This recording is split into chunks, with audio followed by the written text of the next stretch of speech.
most of the time kama unaweza kusurvive your accident. So tumeweza kufanya hiyo, na sio peke yake, pia tulikuwa na masomo.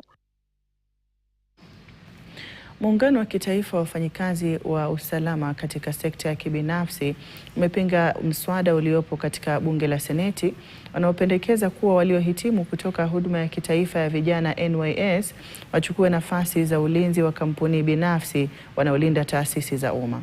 Muungano huo umesema hatua hiyo imekuja wakati usiofaa na nia yake sio njema, hasa ikizingatiwa kuwa wafanyikazi wa sekta ya usalama katika sekta ya kibinafsi wanafanya kazi katika mazingira magumu na wanalipwa mishahara duni. Akizungumza jijini Nairobi, katibu wa muungano huo Isaac Adabwa aliomba serikali kuelekeza juhudi zake kuboresha sekta hiyo.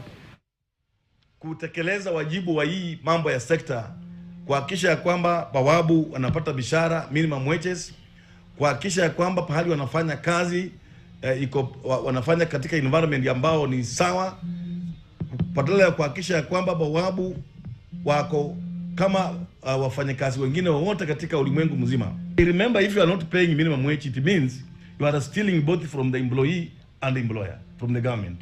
So we have a very funny government which licenses those investors who steal from the same person. That is ironical. I expect the government to protect its interest first. When you have 2,000 security companies and only 10 are paying through payslip, what does it mean? It means the rest are thieves in the industry. So the government, through the PISRA, must style up and regulate the industry.